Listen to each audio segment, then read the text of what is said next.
Hi YouTube, I'm Sam. I started playing chess in 2012 when I went to university and played for around 4 years before stopping in 2016 as I didn't really have time to play the game around work commitments. After 4 years off, I watched a certain popular Netflix TV show last year that persuaded me I have unfinished business with this game, so I'm back. I'm on YouTube because fundamentally I believe that you understand something well when you can explain it to somebody else. So my goals are personal education, and hopefully I can entertain you all along the way. So let's get right into it. Hope you enjoy the video. So this is analysis of one of my classical chess games. I played white here against BerksQueen in the 4NCL Spring Online Congress. The time control is 45 minutes per player plus 15 seconds per move from move 1. I had the white pieces, so let's get right into it. I played my usual English opening, so I play c4. I play this 100% of the time. If you watch my channel for more than 1 or 2 videos, you'll come to see the ideas quite quickly. And what I prepared here against my opponent was that she in all her games on the database plays e6, and after knight f3 we get e5, e3 stopping d4. And then my opponent played c5, trying to get this kind of Tarrasch structure, which I had then planned to give her after c takes d, and d4, with plans of bishop b5 next, castles, and then someday ideas of taking on c6, playing queen c2, b3, bishop b2, taking on c5 to open this diagonal. And this is the kind of setup I had planned to play. I guess this is a lot of arrows, just to put some moves on the board. Say, for example, after knight c6, bishop b5, knight f6, castles, bishop b7. After the bishop moves, then you take on c5, usually bishop, and then b3. And then here, I will play bishop b2, possibly queen c6, putting pressure down here. And white will get a comfortable game, and long term your plan is to play against the IQP. So this was what I had prepared for my opponent, but on move 1 she played knight f6. Great. So this was a complete unknown. This was not in my database of games. She had played quite a lot, but in fairness, all in bullet or rapid. So maybe I had over relied on games of a different time control. Of course, I can play against knight f6, but I guess the talking point from this game immediately is this threw me a little bit. I had really expected e6, and I had put all my prep into playing this anti-Queen's Gambit decline structure. So I spend the first few moves probably mistakenly trying to move order her back into this structure. So I played knight f3, which is what I would have played if you played e6, and then I do get e6. So now I'm like, okay, well, maybe I can persuade her to transpose into this thing she plays a lot. So I played e3, and then b6. So after b6, this game is never going to transpose anymore. The bishop is fundamentally going somewhere else. In the structures I showed you, where after bishop b5, the bishop is going down here, probably to g4, possibly to d7. That looks a little bit passive, possibly to f5 as well, but g4 looks like the natural square. So after you play b6, the bishop wants to go on b7, and well, this is a completely different structure. This is like a Queen's Indian type setup, and yeah, this game is never going to transpose, and this setup I've now played is just a little bit passive. It is not so good against this. Mostly I pop my own bishop in. Quite a lot of the time, once we go to g5 here, or at least to f4, and now it can't do that. So I've kind of lumbered myself with this bit of a passive structure, having done this. So I guess I'm going to put it on the thing in front of me, up here, I'm going to put lessons to learn from the game for myself, and I think lesson 1 is don't panic if my prep doesn't go to plan. So here in this case, after knight f6, I should probably just play, knight c3, and then she continues with d6 and b6, I can just develop, and maybe I will play e3 eventually, but just get developed and castle and play normal moves. Instead of getting moved into this thing I don't really want. Okay, so here after knight c3, I get bishop to b4 on the board, and I know very little, to be honest, about these kind of Queen's Indian and then I guess mixed Nimzo Indian structures. So I have no idea if this is a normal move or not. But currently, if Black decides to take, I think I'm quite okay with that. The position is absolutely closed, and after d4, I'll kind of get a huge center. I guess the point is that after bishop b7 and takes, it's quite hard for me to ever push e4 because the key defender of that square is gone. But I'll still get quite a big center and quite good control, and eventually maybe I can push d5 and rid myself of the double pawn. So I was quite happy with this, so I just played bishop e2. My opponent did not take on c3, unsurprisingly, played castles, and then d6. I thought this was a little bit odd in the game. It looks a little bit passive. It doesn't develop any pieces because it doesn't help this bishop come out because the bishop already really wants to go to b7. And all it really does actually is shut this bishop out. So actually the bishop is a bit short on squares. So I kind of, well, okay, my opponent's not doing anything to develop their pieces, so I will do something for mine, so I'll just play d4, just get this bishop hopefully somewhere here. So, and then we get bishop b7. I've made an arrow here, because I had expected really my opponent to take on c3 before they did this, because it's kind of after d4, if you instead of bishop b7 here, if you take and take, it's not that clear where my bishop's home is. So really my only plan is a4 and bishop a3, but after c5, like, it's kind of biting on granite.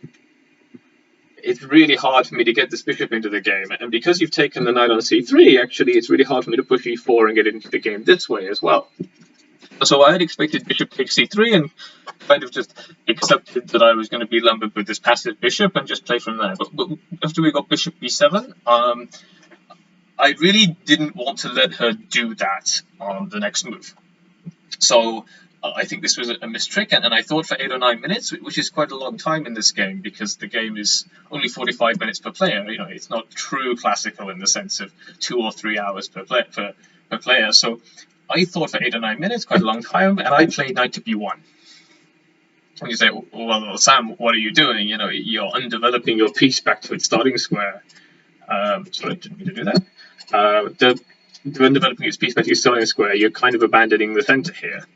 Well, my point is, remember what I said about this bishop not having squares? My point is that after bishop a5 or bishop c5, you know, it's not really got anywhere to go. So actually now, I'm defending a3, b4. You know, if I can move again, just say my opponent does nothing, then, you know, actually this bishop is getting trapped. And the same if you go to you can't go to c5 because of the d4 pawns. So really, my opponent has to do something about this bishop. So really, she has to play c5 or d5. And I had thought, okay, if c5, then I will play a3, kick the bishop back, and then I'll trade this passive bishop for this slightly better bishop. And there's no way you can really avoid this. And if d5, then a3, then bishop goes back. And then after b4 again, now I'm going to put the bishop on b2, and my idea is that the freeing pawn breaks for black really are c5 and e5, and well, after that I will just take either pawn and the bishop's diagonal will be opened. Sorry, that's the wrong arrow.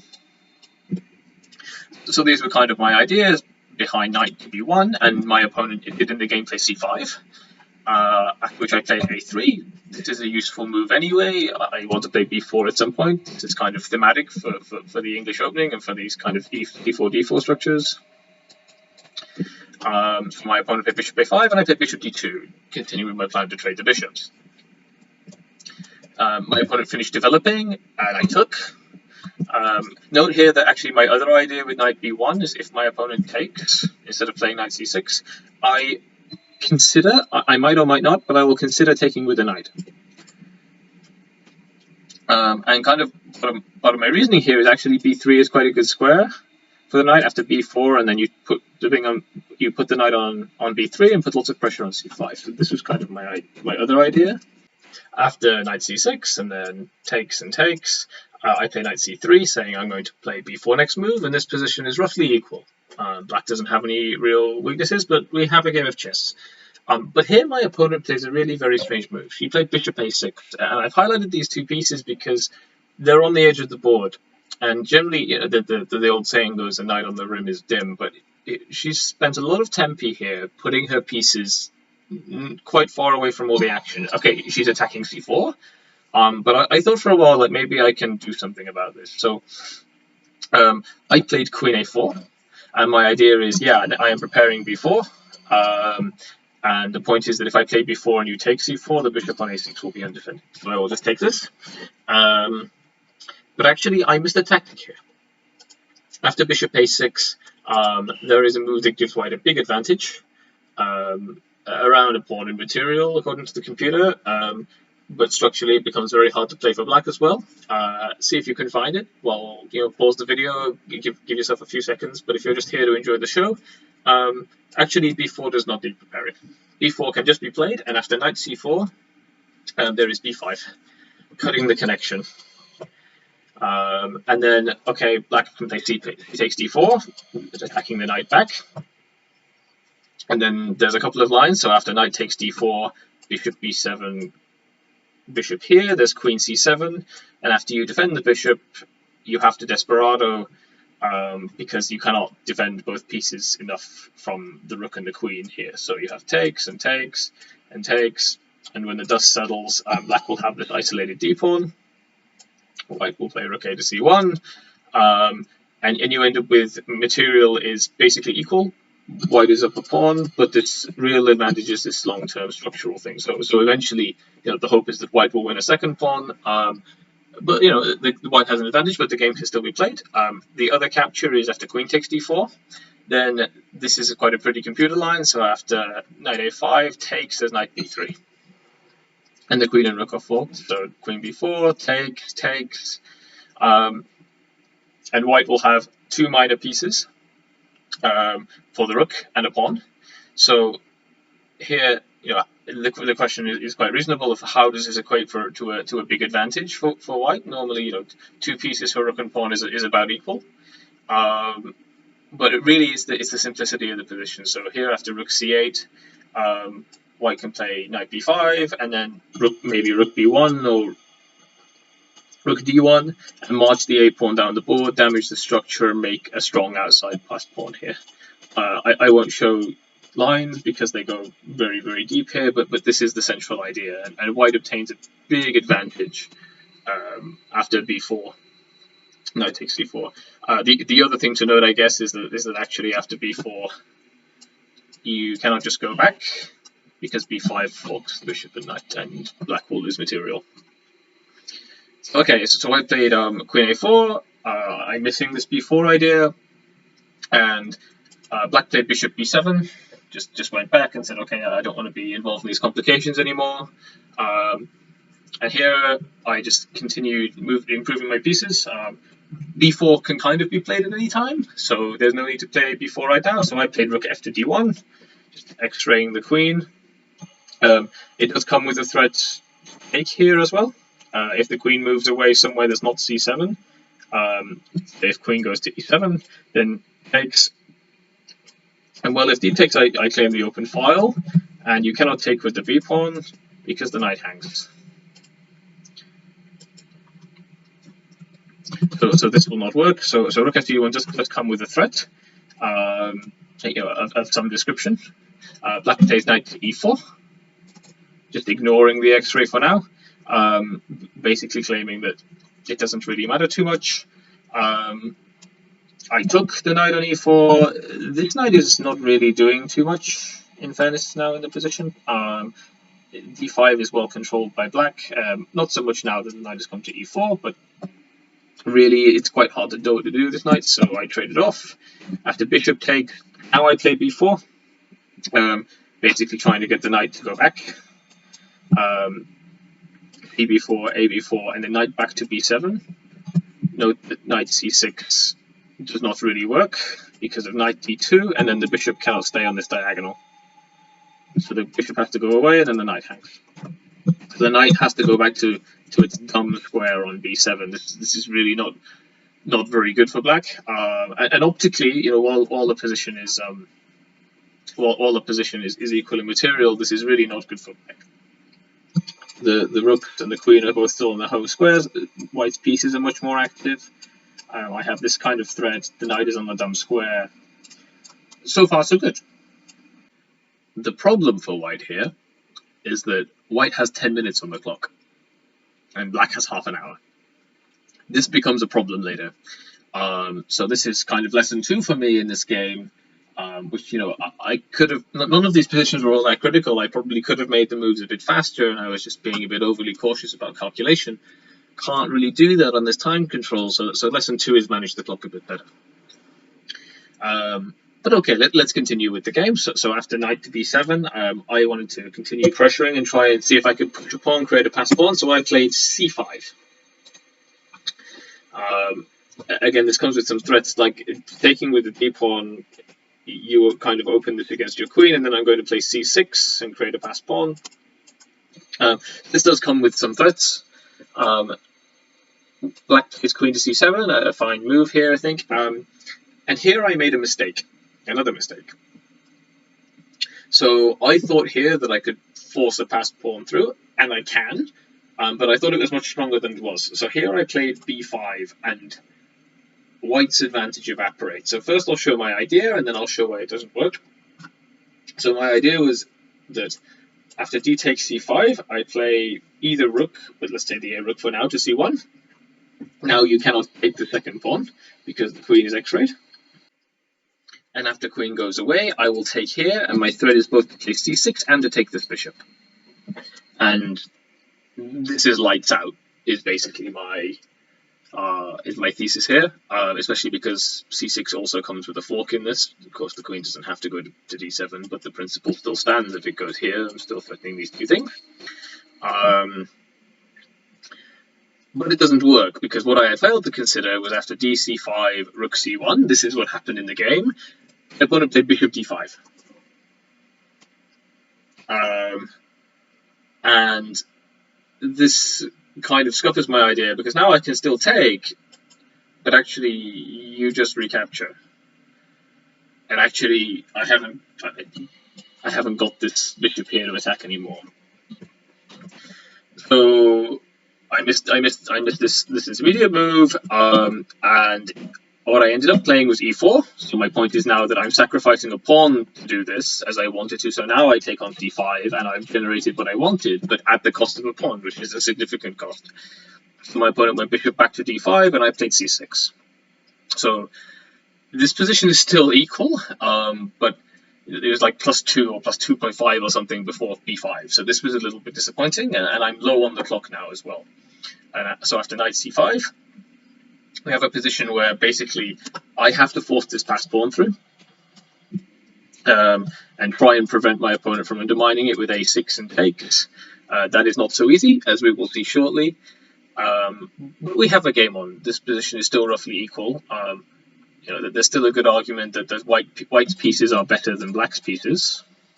Largely, this knight on c5 is glorious, but other than that, the queen is not so active, and certainly the rook, one's on its original square and one's on its castle square. So, white still has some advantages here. I picked queen to b4, just trying to keep defending this pawn in case of a6, and getting out of the way of the knight. My opponent did play a6 here. And here I did not want to let my opponent take on a6. So if we look at a sample line after this and takes and queen here, it's actually quite difficult to defend this pawn. I guess actually bishop c6 would be better. But even so, rook is now on an open file. Black will activate the other rook, and it's quite difficult to defend the c6 pawn. And white's advantages seem to be a little bit imaginary here. So instead of doing that, I took on a6. Of course, that black cannot immediately take because the bishop covers. So black can take on f3, and then bishop takes f3, rook a6. And here I basically plan to play queen b5 and threaten this. That doesn't work. We'll see why in a minute. But it did not appear on the board anyway. So actually after b takes a6, we got bishop takes c6, which is the most accurate move. And then I played knight d4. We get bishop d5. I wanted to trade this light square bishop essentially, but black doesn't allow that, so I just get a nice square for the knight here. Now I'm really low on time. So now I have something like 2 minutes to play the rest of the game. This position is still very complicated. I have to try and hang on to my outside pass pawn on a6. So I've got big problems here, really big problems. Here I played knight to b3, trying to simplify. So the idea here is basically that this looks like it just hangs the knight because of bishop takes, but actually after queen takes, knight takes, rook takes, this is really good for white because I'm going to play rook d7 next move, then take 7 franc. So obviously black will never allow this, so after knight b3, bishop takes b3, queen takes b3, we do not get knight takes, we get queen e5. I play queen b5 pinning the knight. It can still go here, but that also hangs the knight, so I wouldn't recommend that. We've got queen b5, I'm also trying to defend a6. My opponent picked queen b8, defending the b6 pawn. And I played bishop f3. And my idea basically was after rook a7, black's pieces look a little bit misplaced. And I thought, you cannot take on a6 because of rook takes c6, and then this rook is undefended. But this also doesn't work. We're seeing a repeating pattern here of me missing intermediate moves, so actually rook a5. And the game is basically over. White basically has to take here, and you end up with rook and bishop for queen and pawn, which is pretty close to, if not already, a winning advantage for black. So I guess this is lesson 3 from the game, which is remember your intermezzo time. Back to the tactical drawing board. The puzzle trainer for intermezzos, that certainly seems to be a weakness. It's something I missed in this game quite frequently, so that is what it is. Sadly, well, not sadly in a second, my opponent didn't see this and did play rook a7, but in really deep time trouble, I played rook d6 and blundered a rook. And the game abruptly ended after queen takes d6, and I resigned the game. So okay, I guess the 3 things here. So I didn't manage the clock very well. I kind of panicked a bit in the opening after my prep didn't appear on the board, which is quite annoying. But really, I should know a bit more in general and not get sucked into. I have to play my preparation, and I need to learn a bit more about preparing my intermezzos and spotting them over the board. So.